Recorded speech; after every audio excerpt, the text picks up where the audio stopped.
Hey there, welcome or welcome back to Oops, I Planted Again. My name is Courtney and today's video is going to be all about LECA. My first video here on YouTube about LECA was in January of 2022.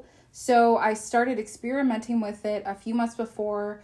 The first time I tried LECA, I failed. A couple months later, I tried it again, and then I made that first video because I wanted to do a LECA for beginners from a beginner's perspective and talk about the things that I had experienced and information on how to get started with LECA, and I will link that video above. But now it's been almost a year and a half since I first started using LECA, and I want to give you an update video, and we're going to cover a couple of things in this video. I actually have my iPad here with a bunch of notes, and I want to make sure I cover everything for you. I'm going to cover pros and cons of using LECA, how I use LECA now versus a year ago, ways that I think are easy for you to transfer from soil to LECA and water to LECA. I'm also going to show you plants that I have in LECA, and from my original video, I still have all of those plants in LECA, so I will give you an update on that as well. Let's get started with my pros and cons. And I want to preface this whole video with saying this is just my experience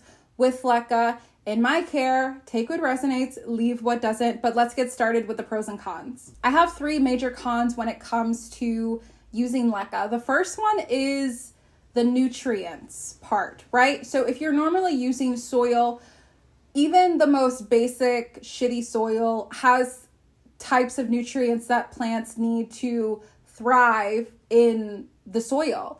But with LECA, there is no nutrients in the clay pebbles because they're just clay pebbles and that's it. There's nothing else added. So it's really up to you to make sure that you're using the proper nutrients. And in my video a year ago, I talked about how I was only going to use Thrive, which is different than what I use now. And that was because it was the only thing I had on hand. And one of the major nutrients things that came up that a lot of people talked about when I was doing my initial research was Flora Grow. And I did eventually end up buying it maybe a couple months after that first video that I made, and I still use it to this day. I'll actually show you the bottle that I use because I barely have touched the surface of using this, and I've had it for a long time. So this is one of the 3-part system. This is how much I've used, and at least let's say 6 to 8 months, this is the most I've used. And I use it pretty frequently, and I also use it with soil and LECA and everything. But why I feel like that is a con is because you have to provide the nutrients. It's not something you can kind of just be like, oh, I don't need it. Because yes, your plant will grow in LECA without any, but it's not really going to pop off. It's not going to give what it needs to give, and you want to be really mindful of that nutrient. So that was another cost associated with LECA that initially I didn't want to invest in, but I did eventually. I think it was like $35 or $40 for the 3-part system. But I will say, I do think it's worth the investment because I do use it, like I said, on every medium that I have, and it's going to last me for a really long time. But that is one of the cons of using LECA, is that you have to provide your own nutrients. My next con with LECA is the preparation that you have to do when you're using LECA. So you have to rinse and either soak or boil, and then when you're using it, you have to do the nutrients. So that initial process takes a little bit of effort, right? Because in my initial video, I said that I soak LECA for 3 or more days instead of boiling, just because I don't have a pot that I felt like boiling LECA in, even though I think that's a quicker method. And the reason you do either method is because you just want to get rid of all of the other like junk and like impurities inside of the LECA. But it's a process, right? Because in that original video, I said that you should not be rinsing the LECA down your sinks that you have inside of the house because it can mess with your drainage. So for me, I have to go outside, and you should also do this, and don't do it inside. If you are able to go outside, do that. It's like, damn, I have to go outside. I have to rinse this. I have to use strainers. And then I have to like leave it in a pot for 3 days. And then it's like, what if it rains? If not, I have to like leave it in my house in some random place for a couple days, or leave it in the garage. What if something gets into it?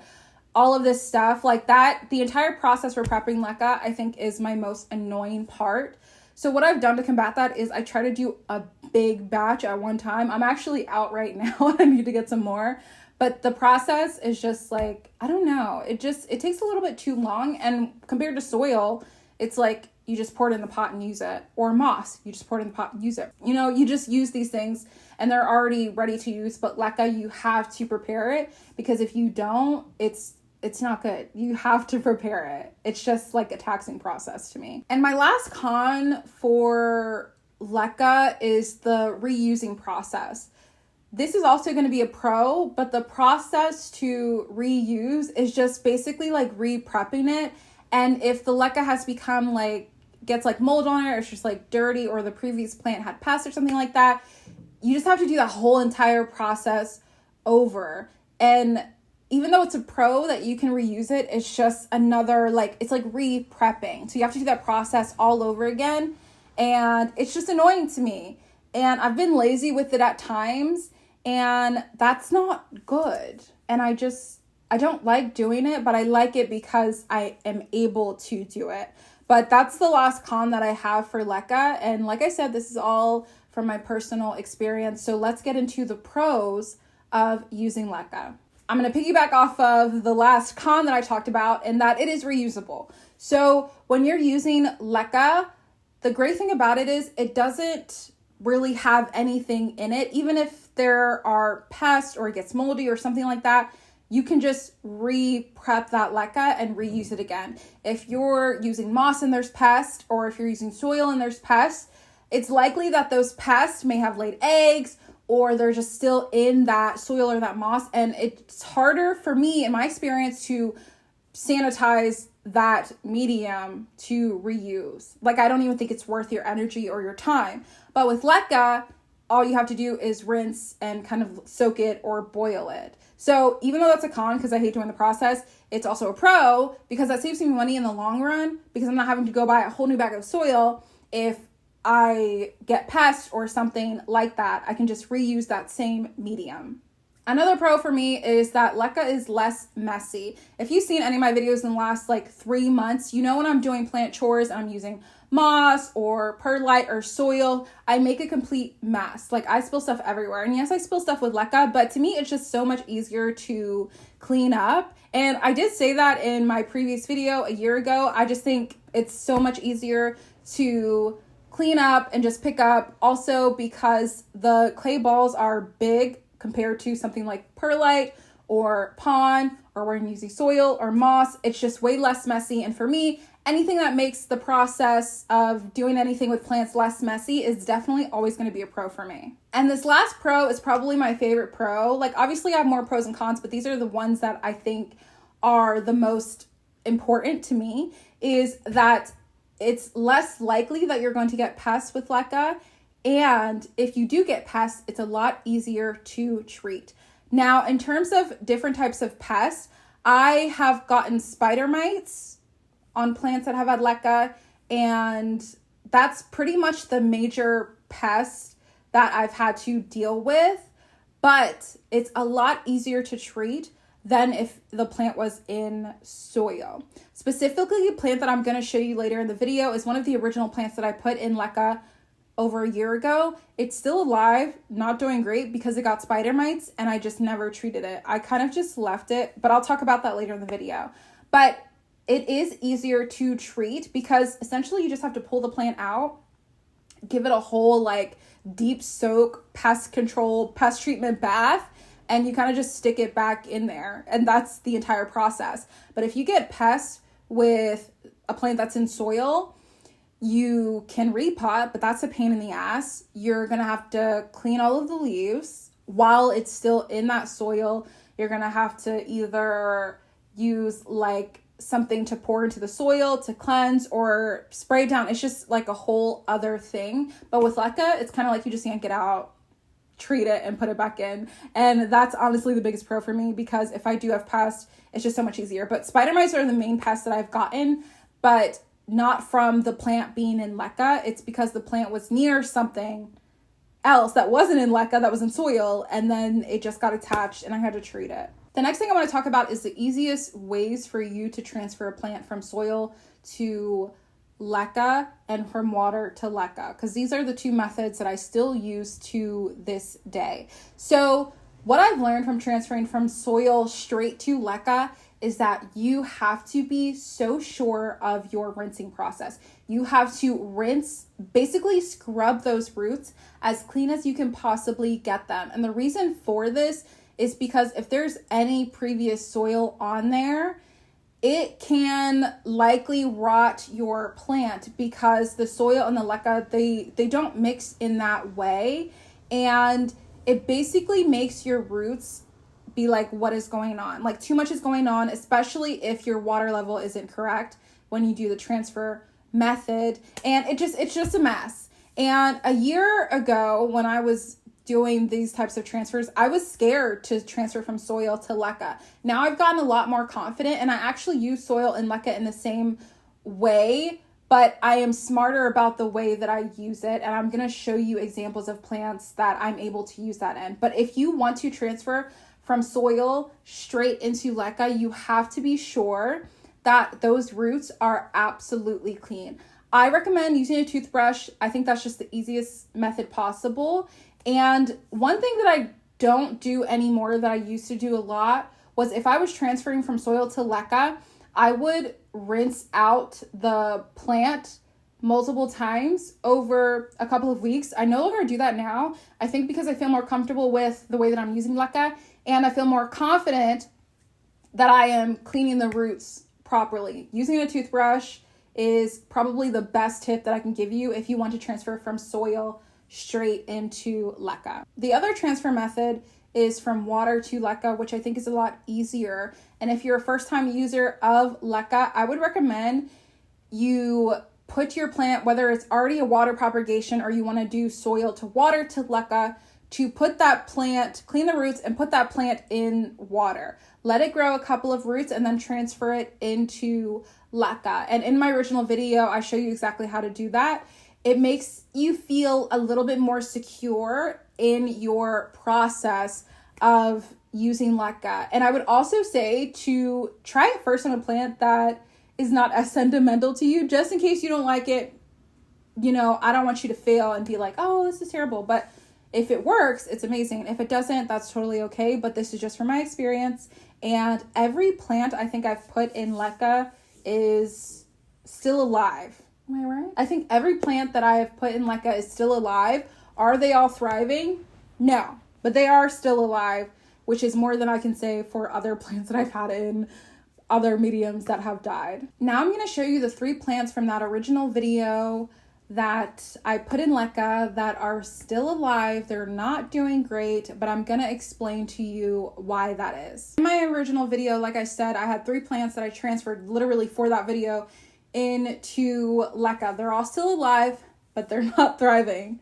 Well, they're alive, okay? So I'm going to show you the worst to the best, okay? This one is the worst. This is a Monstera deliciosa. This was the one that I was like excited for the most, but it's literally doing the worst. And it's not because the plant was in LECA, it's because I neglected it. Do you know how sometimes you get depressed and just shit hits the fan and you're not taking care of things and you're just, I don't know, I get depressed sometimes. And this plant was growing so fast and its roots were growing so fast that I just never kept up with the watering. So it went without water for months and it still has roots. I recently decided, maybe like a month or 2 ago, I was like, okay, let me kind of fix this plant a little bit. So I pulled it out because the roots were insane. It grew so fast that I just never kept up with the watering and it was empty for months. I pulled it out. I cut off all of the roots. I cut off the roots till it was they were basically all about right here. And I filled it up with water. And if you can see here, the roots are already down to the bottom again.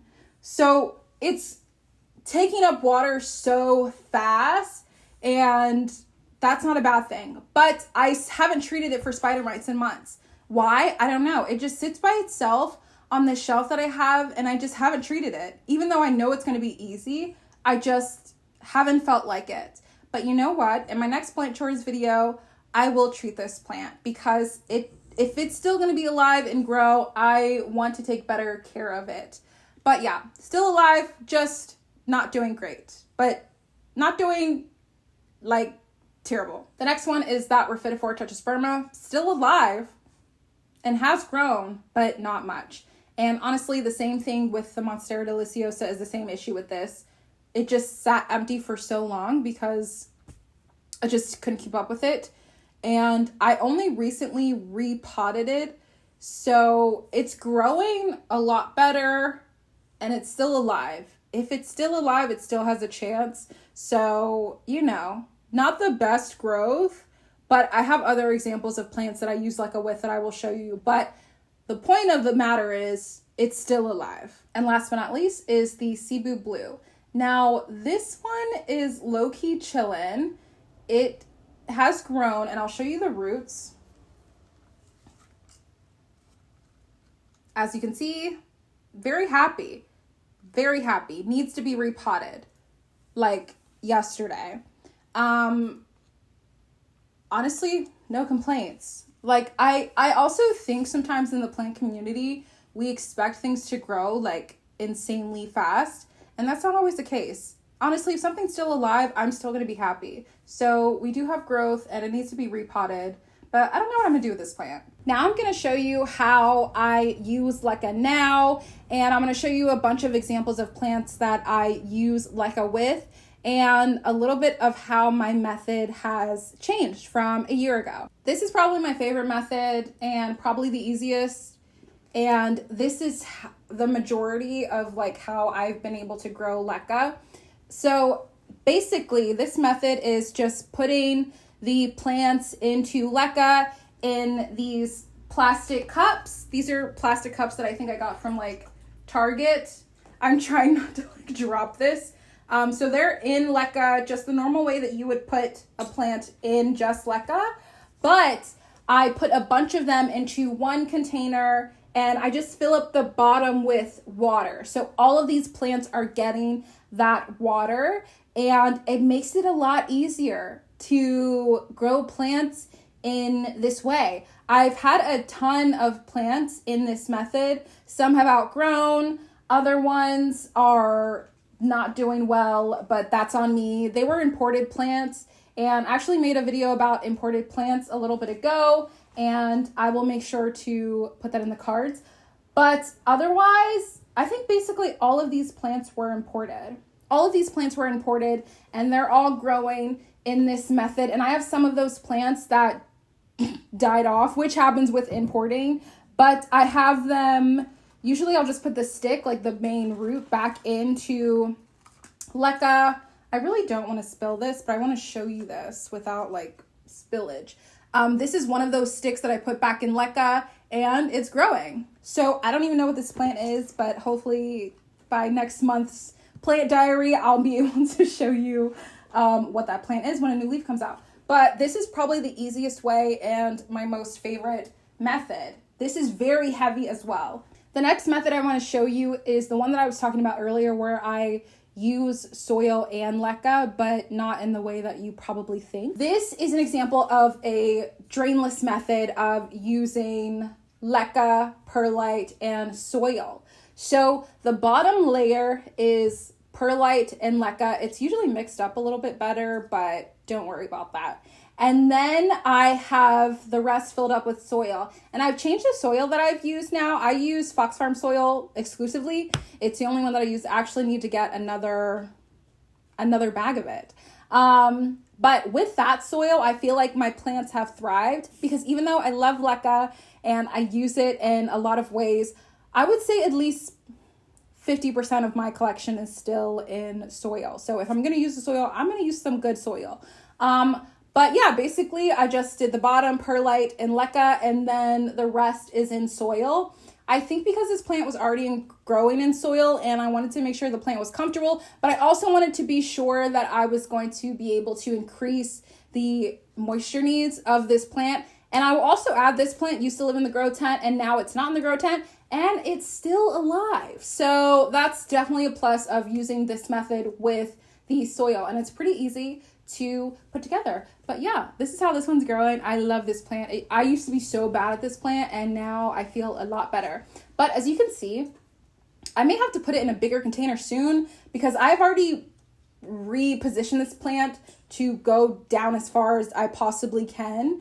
And you can see it's very like long and wiggly, and I want it to be a little bit more like this as well. But it could also be because it's reaching more for the sun, because I kind of had it in the back of the plant room and now I moved it towards it because it was reaching. But you know, I think I will put it in a bigger container eventually, but until it's telling me to, I likely will not.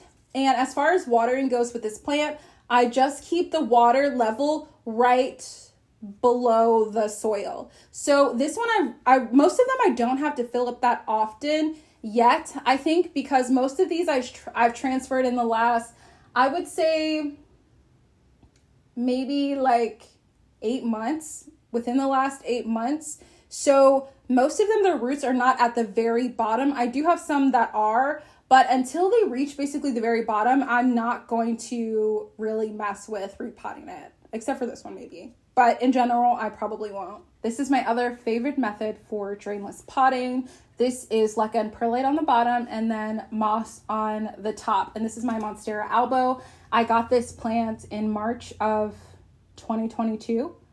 So it'll be almost a year. And I knew that these plants grew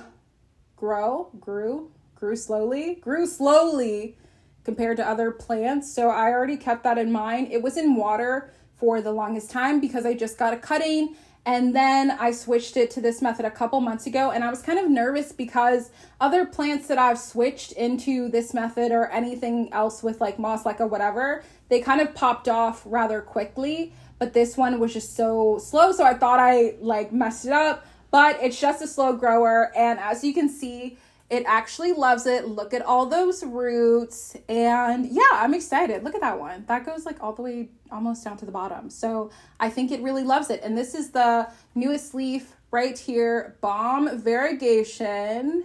And it's just so cute.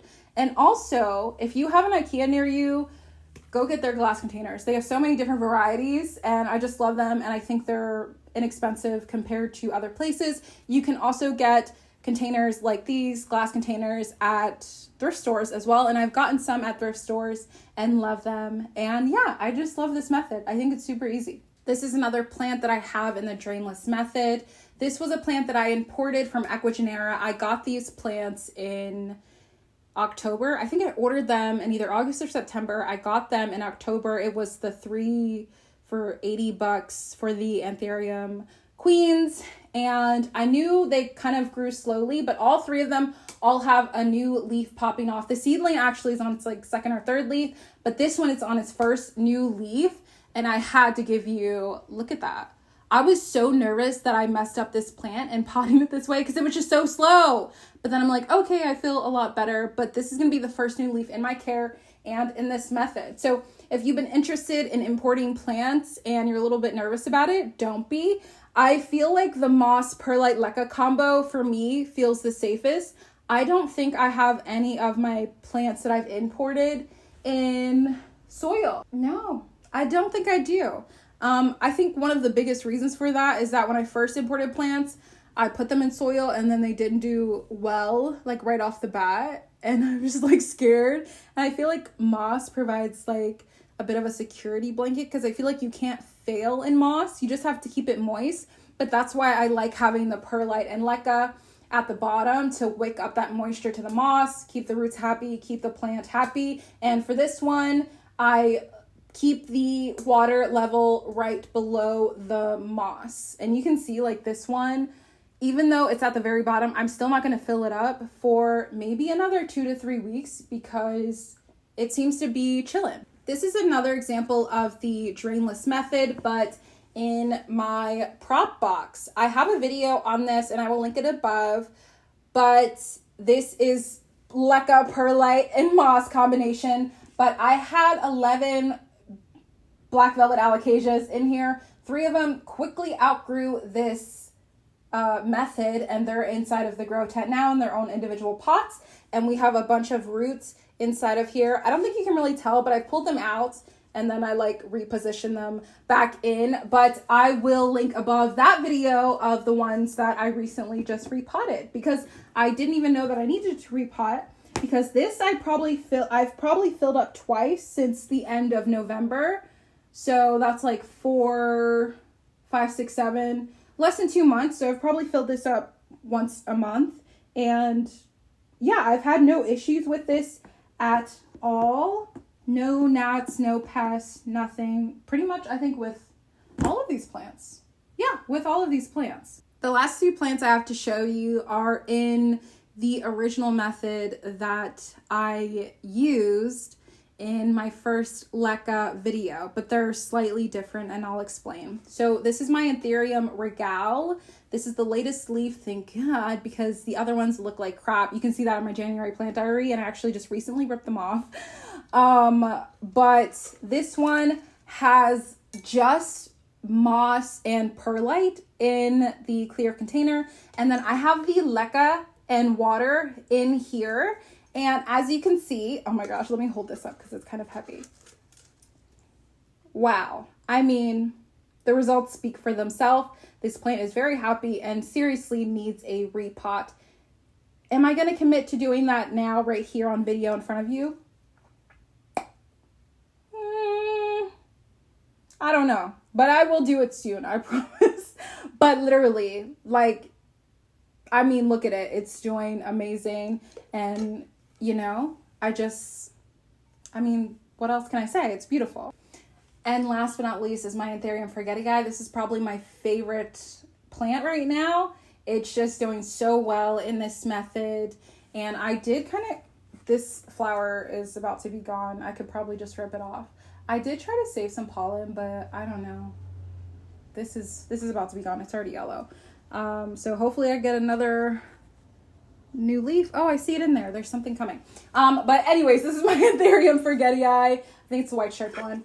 And this one, I have the LECA and perlite in the actual container in this with the moss. And then this one is just water. That's it. So this one is just a little bit different than the other method. And the reason for that is because this container isn't clear. So I didn't feel like I wanted to, I don't know, kind of second guess myself when it came to like the water level, especially with the LECA. So this method, I can just pull the whole thing out, see how much water I need to fill it up, and then I just fill it up. But another plant that is very happy. I want to thank you so much for watching today's video. And if you have any other questions about LECA, how to grow it, favorite plants in LECA, anything at all, please drop them in the comments below. Again, I want to thank you so much for watching today's video, and I will see you in the next one.